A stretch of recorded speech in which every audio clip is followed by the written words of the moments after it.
He left me for a younger woman. I got ultimate revenge by marrying his father. The words had repeated in my mind like a mantra for months, a promise I made to myself in the darkest hours when sleep wouldn't come and my tears had run dry. It wasn't just about revenge, it was about justice, restoration, a rebalancing of a universe that had tilted wildly when Brandon walked out of our 3-year relationship with nothing but a text message and an Instagram post of him kissing that 22-year-old yoga instructor. The memory still burns in my chest like acid reflux. Standing in our kitchen, my kitchen now, clutching my phone so tightly my knuckles turned white, staring at that image until it burned into my retinas.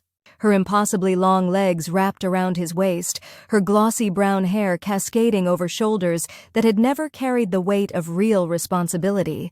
The caption, "Finally living my truth on no regrets." The timestamp, 3:27 p.m., exactly 17 minutes after he'd texted me that he wouldn't be coming home that night.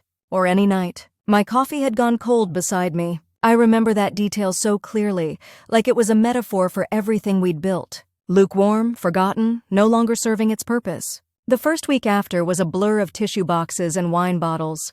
My sister came over and watched me disintegrate, her concerned eyes following me as I shuffled between the bedroom and bathroom, my body somehow both hollow and unbearably heavy. She didn't understand when I laughed suddenly on day 3, a harsh sound like glass breaking, when I realized that Brandon had left his prized vinyl collection in the storage closet.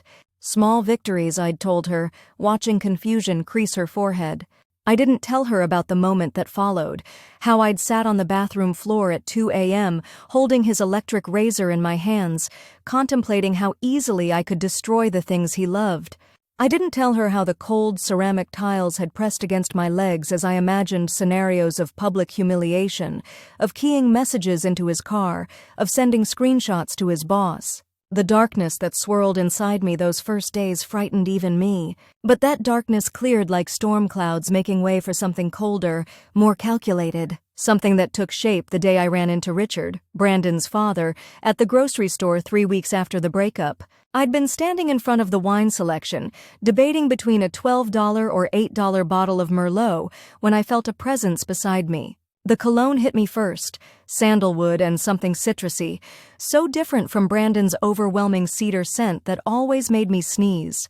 Then the voice, deeper than his son's but with the same cadence, the same slight Massachusetts accent that rounded out certain vowels. The physical response was immediate. My spine stiffened, my throat closed, my hand tightened around the shopping basket handle. Fight or flight, except there was nowhere to run in the middle of Whole Foods without looking completely unhinged. So I turned, faced Richard Blackwood with what I hoped was dignified composure rather than the wounded animal panic I felt coursing through my veins. His eyes, so similar to Brandon's but with deeper creases at the corners, softened upon seeing me. Pity. It was unmistakable and it scraped against my already raw nerves like sandpaper. Richard had always liked me, had always told Brandon he'd found a good one. Apparently not good enough for his precious son to stay faithful to. Something peculiar happened as we exchanged awkward pleasantries between the wine and the cheese section. As Richard spoke about how unfortunate the situation was, how disappointed he was in his son's behavior, I noticed things I'd never paid attention to before. The elegant silver at his temples that Brandon had inherited but wouldn't see for another 20 years. The confident way he held himself, shoulders back, spine straight, not the performative broadness Brandon affected when trying to impress people. The genuine concern in his expression, not for his son's happiness but for my well-being. And I noticed the absence of a wedding ring. Brandon's mother had passed away from cancer 5 years ago. Richard had been a widow longer than I'd even known his son. A thought sparked then, just a tiny ember, so small and distant I barely acknowledged it. But as Richard insisted on paying for my groceries, as he wrote his number on the back of a business card, in case I needed anything, that ember caught on something dry and desperate inside me.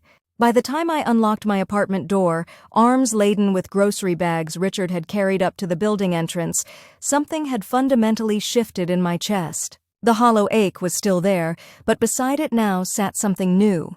Possibility. A plan so outrageous, so perfect in its symmetry that it made me laugh out loud in my empty kitchen. The condensation from the wine bottle dripped onto the counter as I set it down and pulled out Richard's business card. My fingers weren't trembling anymore. For the first time in weeks, my vision wasn't blurred by unshed tears. I felt something close to power as I saved his number in my phone. If Brandon could discard 3 years like they meant nothing, if he could trade me in for a newer model without a backward glance, then perhaps it was time I showed him exactly what he'd thrown away. Not through screaming or begging or the typical scorned woman theatrics he would expect. No, my revenge would be a masterpiece of patience, a slow-burning fire that would consume everything he thought he knew about me, about his father, about the comfortable family dynamic he took for granted. It wasn't a fully formed plan yet, just the shadow of one. But as I poured that first glass of wine, I felt my lips curve into a smile that would have frightened me 3 weeks ago. Revenge, I was discovering, was an excellent motivator for getting out of bed in the morning. I didn't call Richard immediately. That would have been too obvious, too desperate. Instead, I spent the next 2 weeks reclaiming myself piece by piece. I scheduled a haircut, chopping off the long blonde waves Brandon had always complimented into a sleek bob that made my cheekbones look sharper, my eyes more intense. I joined a kickboxing class, channeling my rage into each punch, imagining Brandon's smug face on every bag. I purged his remaining belongings from my apartment, not in a tearful frenzy, but with clinical efficiency, packing them into boxes I left with the doorman of his new girlfriend's building. The old Meredith would have included a note, something heartfelt or passive-aggressive depending on the day's mood. The new Meredith included nothing, not even her name. Let him wonder about my state of mind, about whether I was falling apart or moving on. The uncertainty would nag at him. Brandon always hated not knowing the ending to a story. When I finally texted Richard, it was casual, a thank you for his kindness at the grocery store, an assurance that I was doing better. His response came within minutes, warm and grandfatherly. He suggested coffee sometime, to check in. So avuncular, so proper. He had no idea that he'd become the central piece in a game I was just learning to play. Coffee turned into lunch.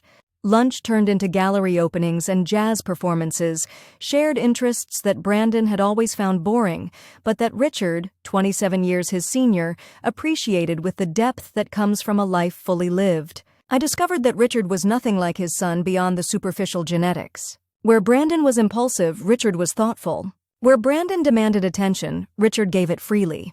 Where Brandon had fled at the first sign of my imperfection, the night I'd broken down about my mother's dementia diagnosis, showing a vulnerability he found too heavy, Richard listened with steady compassion when I eventually shared the same fears. I told myself this was all part of the plan, that each coffee date and museum visit was a step toward an elaborate revenge. But something unexpected was happening alongside my schemes. I was healing. Not just putting on a brave face or distracting myself from the pain, but actually processing the grief of Brandon's betrayal.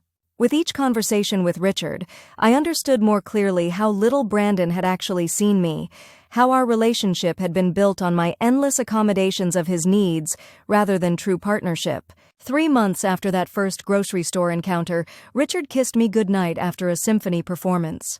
It was gentle, brief, almost chaste. Nothing like the demanding kisses Brandon used to plant as preludes to more. He apologized immediately, stepping back, concern etching his features. He was worried about taking advantage, about the age difference, about his son's ghost standing between us. The shock wasn't in the kiss itself. The shock was in my response to it, the warmth that spread from my chest outward, the disappointment when he stepped away. This wasn't supposed to happen. Richard was a means to an end, a tool for my revenge. He wasn't supposed to make me feel seen in ways his son never had. That night, staring at my ceiling, I confronted the uncomfortable truth that my plan had developed a significant complication. I didn't just like Richard, I respected him, enjoyed his company, looked forward to his texts. Was I really capable of using him purely for revenge? And if the answer was yes, what did that make me? The questions kept me awake until dawn, when I made a decision that felt both terrifying and oddly right. I would continue seeing Richard, but with adjusted expectations. If something real was growing between us, I would allow it to develop naturally. And if the side effect was that Brandon eventually discovered us together, well, that was just cosmic justice, wasn't it? It turned out I didn't have to wait long for the cosmos to align.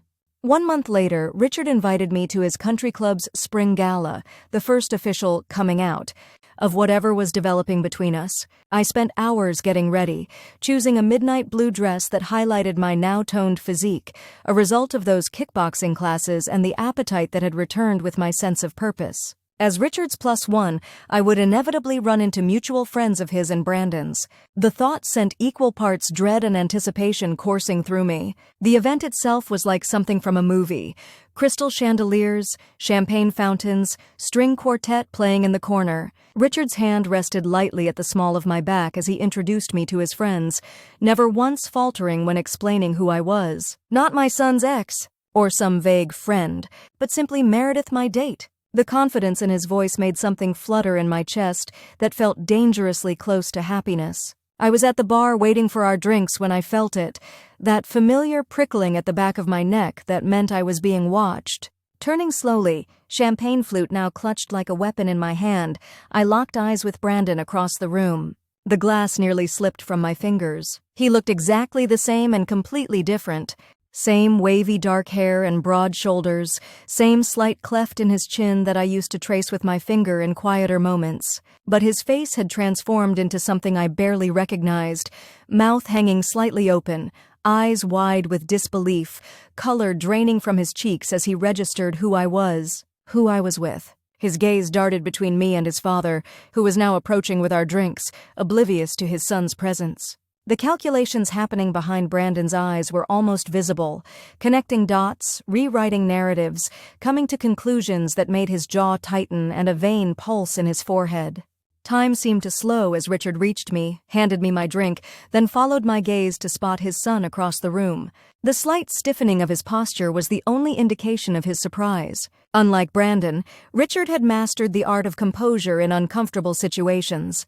He simply nodded in his son's direction, a silent acknowledgement, before turning his attention back to me. My revenge fantasy had never specified exactly what would happen at this moment of revelation. In my imagination, it had been a triumphant scene. Brandon devastated, me vindicated, perhaps even a dramatic confrontation where I would finally unleash all the words I'd swallowed when he left. But the reality was both more subtle and more powerful than anything I could have scripted. Because in that moment, with Brandon's eyes boring into us, Richard gently tucked a strand of hair behind my ear and asked if I was all right, if I wanted to leave. The tenderness in that gesture conveyed everything that mattered, that my comfort was his priority, that he was choosing me openly, that whatever happened next, we would face it together. I surprised myself by shaking my head, taking a deliberate sip of champagne, and suggesting we join the couple Richard had been pointing out earlier. As we walked away, I didn't look back at Brandon. I didn't need to. The knowledge that he was watching, that he was witnessing me not just surviving but thriving without him, was satisfaction enough. That night marked a turning point, though not the one I'd originally planned. As Richard and I drove home, the inevitable conversation about Brandon hanging between us, I realized that my revenge plot had transformed into something much more complicated. What had started as a scheme born from pain had evolved into a relationship I valued. I wasn't using Richard anymore, if I ever truly had been, and that realization terrified me. I confessed everything to Richard that night, sitting in his tastefully decorated living room, words pouring out like water through a broken dam. How meeting him had initially sparked thoughts of revenge. How I'd imagined using him to hurt Brandon the way his son had hurt me. How somewhere along the way, the pretense had become reality, and my feelings for him had nothing to do with his relation to my ex. I expected anger, disappointment, the door showing me out. What I got instead was quiet understanding.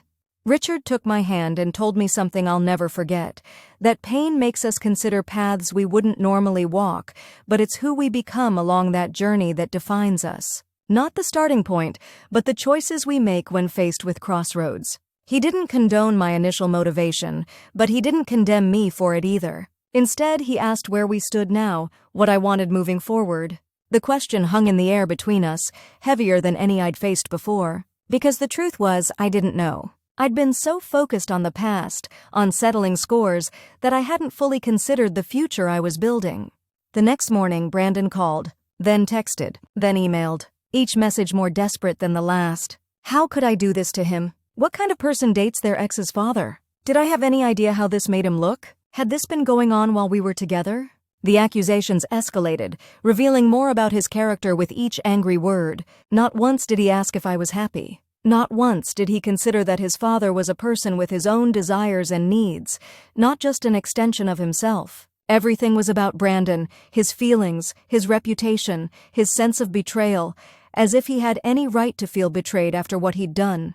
Richard received similar messages, though his son's approach with him alternated between guilt-tripping and appeals to some imagined father-son code.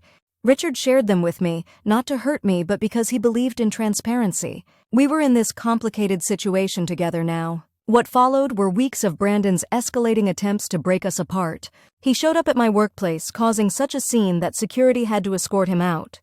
He sent screenshots of our old text messages to his father, intimate exchanges meant to make Richard uncomfortable. He even tried to turn mutual friends against us, spinning a narrative where I was portrayed as calculatedly vicious and his father as a victim of my manipulations. Through it all, Richard remained steady. Not because he was choosing me over his son, as Brandon accusingly framed it, but because he respected boundaries. Brandon's behavior had crossed every reasonable one. Still, I saw the toll it took on him.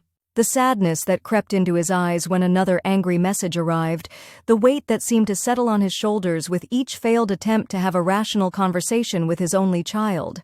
6 months into our relationship, watching Richard stare silently at his phone after another rejected call to Brandon, I faced an uncomfortable truth. My ultimate revenge had consequences far beyond what I'd imagined in those early, pain-filled days. My actions, however justified they might have felt initially, had ripple effects touching lives beyond just Brandon's. His father was suffering because of choices I'd set in motion. That night, I told Richard I thought we should take a break, that maybe Brandon would be more receptive to repairing their relationship if I wasn't in the picture. It was the right thing to do, I convinced myself, ignoring the hollow feeling spreading through my chest at the thought of walking away. Richard listened, face impassive, until I'd talked myself into circles. Then he asked me one simple question. Are you leaving because you don't want to be with me, or because you think it's what you deserve? The question cut through all my rationalizations, because the truth was, under all my concerns for his relationship with Brandon lay something uglier. A persistent belief that I didn't deserve happiness after what I'd done, that the universe would eventually balance the scales, so better to jump than be pushed. Richard saw through me in a way no one ever had, not even myself. He reminded me that relationships, real, substantial ones, aren't about keeping score or what we think we deserve. They're about choosing each other day after day, through complications and joy alike. 2 weeks later, Richard proposed, not with a grand gesture or public display, but on a Tuesday morning over coffee, my hair still wet from the shower, wearing his old Harvard sweatshirt that had become my preferred loungewear. He said he'd been thinking about it for months, but had hesitated, worried I might suspect his motives or that it was too soon. But Brandon's campaign against us had clarified what truly mattered to him. The ring was unlike anything Brandon would have chosen, not flashy or trendy, but a vintage emerald that had belonged to Richard's grandmother, reset in a simple platinum band. It was elegant, timeless, and perfectly suited to my taste in a way that spoke to how well he knew me.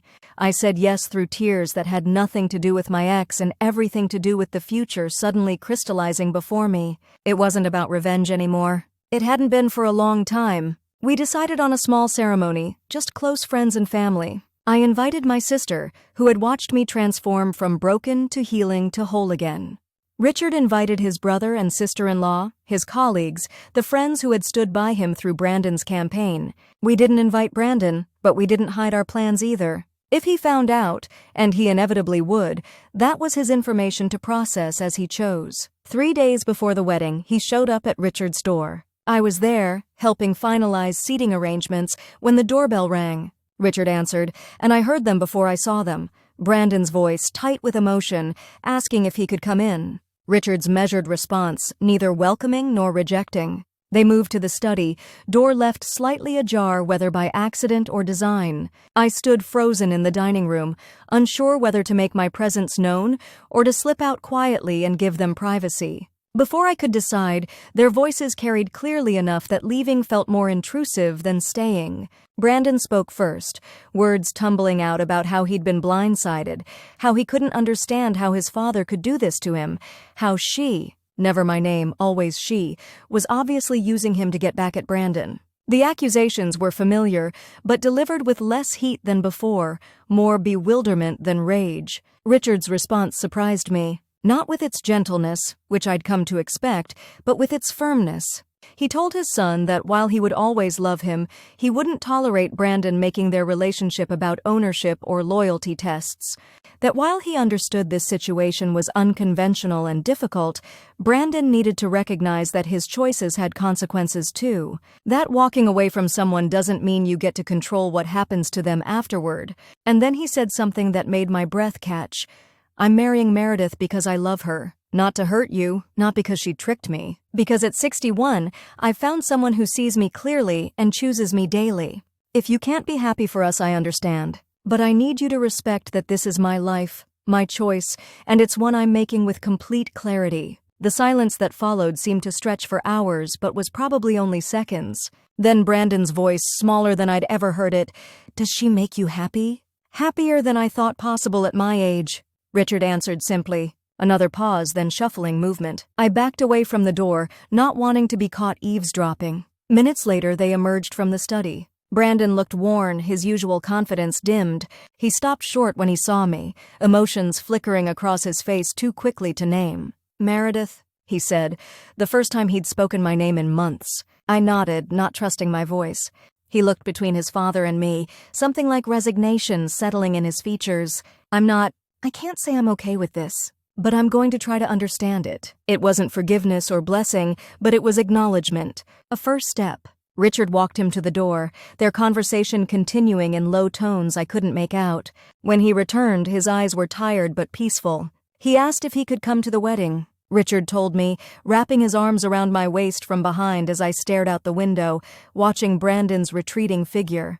I told him he's welcome, but only if he can come with genuine intentions. I leaned back against Richard's chest, feeling the steady beat of his heart. Do you think he will? I don't know, he answered honestly, but it's his choice to make now. The day of our wedding dawned clear and cool, early autumn sunshine filtering through changing leaves. The venue was an old stone house with gardens that stretched down to a small lake, intimate enough for 60 guests but grand enough to feel special. I got ready with my sister and my closest friend, deliberately avoiding checking my phone for any sign of Brandon's decision. My dress was nothing like what I'd once imagined wearing when Brandon and I had vaguely discussed marriage. No princess silhouette or dramatic train. Instead, I chose a sleek crepe gown with an open back, simple and elegant. My sister arranged my hair in loose waves, securing it with a vintage pearl clip that had been my grandmother's. Looking in the mirror, I hardly recognized the woman staring back, not because of the dress or makeup, but because of the quiet confidence in her eyes, the absence of the desperate need for validation that had defined me for so long. The ceremony was set for 4 p.m., that golden hour when the light turns everything it touches magical. At 3:50, as I waited in a small antechamber for my cue, the door opened. I expected my sister with last-minute adjustments or the coordinator with timing updates. Instead, Brandon stood there, dressed in a charcoal suit, expression unreadable. My heart hammered against my ribs, fight-or-flight instinct nearly overwhelming me. But I remained still, waiting. You look beautiful, he said finally, the words sounding like they'd been forcibly extracted. Thank you, I managed, smoothing non-existent wrinkles from my dress to give my hands something to do. I didn't know if you'd come, he shrugged, a gesture so quintessentially Brandon that it almost made me smile despite the tension. I almost didn't. But then I realized. He trailed off, struggling with whatever truth he'd come to share. What? I prompted when the silence stretched too long. That I need to stop seeing myself as the main character in everyone else's story. He met my eyes directly for perhaps the first time since our breakup. Dad's happy. I haven't seen him like this since before Mom died. And you? He hesitated. You never looked at me the way you look at him. The observation should have stung, an indictment of our past relationship. Instead, it felt like the closing of a chapter that had remained stubbornly unfinished. Because he was right. What I felt for Richard was nothing like what I'd felt for Brandon.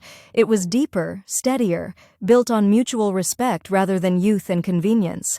"I came to tell you that I'm not staying for the ceremony," Brandon continued.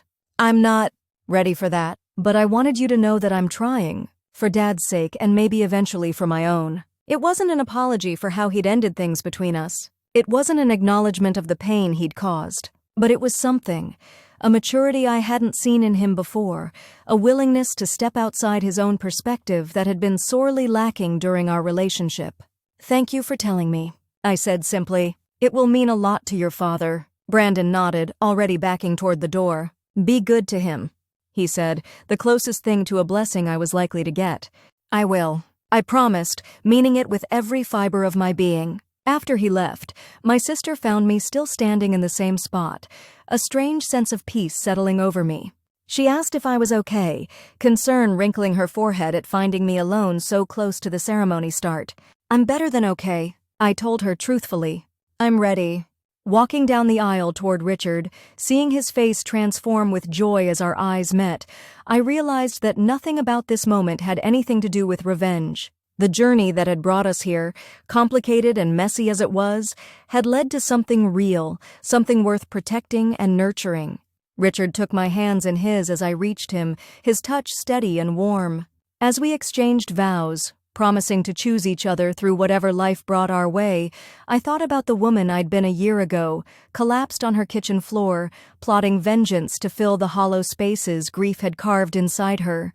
She couldn't have imagined this outcome, not just healing, but flourishing. Not just moving on, but finding something more authentic than what she'd lost. The ultimate revenge hadn't been marrying Brandon's father after all. It had been discovering my own worth, separate from anyone else's validation or rejection.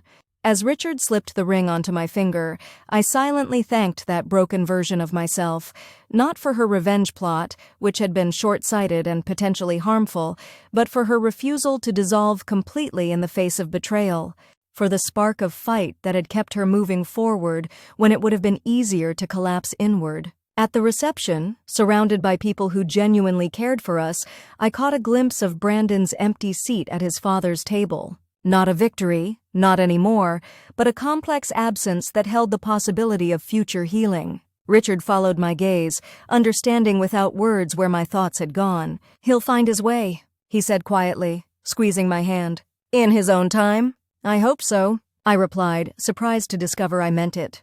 The anger that had fueled me for so long had transformed into something close to indifference, with occasional flashes of compassion for the person Brandon might still become.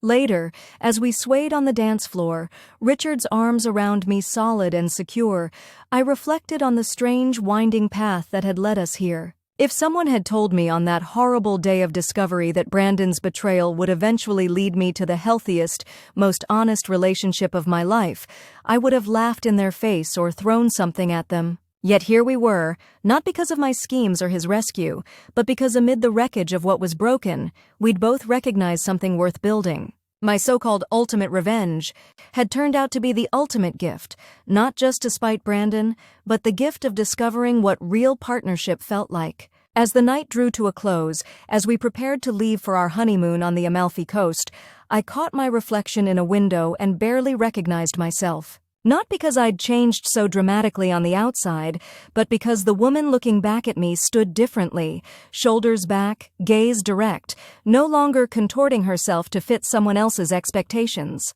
Richard came up behind me, wrapping his arms around my waist, meeting my eyes in our shared reflection. "Happy?" he asked simply. I turned in his arms, facing the man who had seen me at my most calculated and loved me anyway, who had chosen me knowing exactly how broken and vengeful I'd once been. "Beyond?" I answered, stretching up to kiss him as our guests cheered around us. Walking out into the cool night air, hand in hand with my husband, I felt the last pieces of my revenge fantasy dissolve completely. What remained was immeasurably better, not the satisfaction of making someone else suffer, but the profound joy of living well. The best revenge, it turned out, wasn't about Brandon at all. It was about me, about Richard, about the life we were choosing to build together. He left me for a younger woman and I married his father. But the story that truly mattered wasn't about either of those men. It was about the woman I became along the way, stronger, wiser, and finally, genuinely whole.